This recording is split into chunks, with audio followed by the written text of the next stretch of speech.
for us in the training, um, perhaps particularly in the early days, we're very keen, and we're also very green as well. But we are very keen to sort of, we read these stories, these strange stories of these encounters between people like Obaku and Rinzai and Daigu and so forth, and many others. And these stories intrigue us, and we read things about emptiness and interconnectedness and so forth, or transmission, Inca and so forth, and we become fascinated with these things, and we think, I just really must sort of understand these things, and perhaps if I can read another book or hear another talk, and someone can just give me it, just in the right way, then I'll understand. I'll penetrate through. I'll understand, all this, and we can become, a little bit sort of fixated on trying to sort of accumulate more and more and more of the sort of Zen teachings and the Zen philosophy and the Zen understanding and all this sort of stuff. And we can become, a little bit carried away by this and start trying to hold smart alecky conversations and so forth. I certainly remember doing it back in the beginning of my own training as well. Doesn't last very long usually. If you're under a decent teacher, that doesn't last very long. But suffice to say that one can sort of assume an air, a sort of Zen air, and one can spout Zen and talk about Zen, and really sort of produce something quite artificial, which is really only going further away from the essence of what Zen is, as Master Rinzai says elsewhere. Just be your ordinary selves. But actually being our ordinary selves is an incredibly difficult thing to do, because most of the time we're putting on a face, or we're putting on an air, as Master Rinzai puts it. And that face is not genuine. It's how I like to project myself, how I like to be seen by myself and also by others as well. And so, this is definitely something that we can get a little bit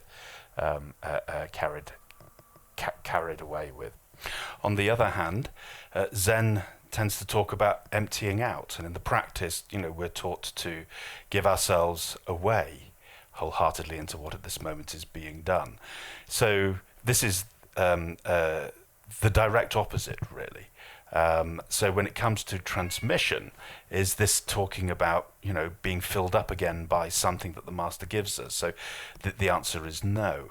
No, it isn't. And this is really what Rinzai was pointing to, because at the end of the day, you cannot transmit from something from one person to another that they already have. And this is really what's being pointed to. Now, in the Mahayana, of course, it says that all beings are Buddhas already.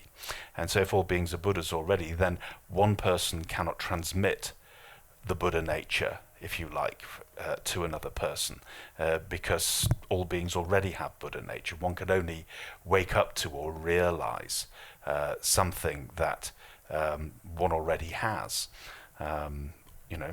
something that's already in one's possession. And perhaps the nearest sort of example that can be given for how this works, because to remember that everything that we come across is Zen, in Zen practice and in the Zen tradition, is if you like, an adaptation of a very ordinary and everyday human qualities. It can't be anything less than that, and it can't be anything more than that, really, either.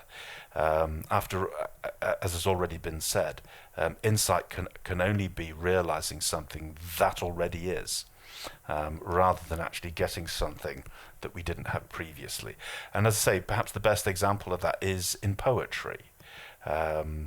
So, for example, a good poet is able to evoke something in the hearer. But what is being evoked in the hearer is a human experience. And the reason that poetry works is because we're all human. And we all have common experiences, and poets write about common experiences like joy, like loss, like falling in love, because these are all things that humans do. And therefore poetry is full of this, and a good poet is able to evoke the experience, and the experience that's being evoked is the same experience or feelings that the poet, him or herself, experienced when they were inspired to write the poem in the first place. So that's why poetry doesn't work with stones, because stones don't have the same nature as human beings do, but other human beings can have that poetic state evoked in them by a good poet.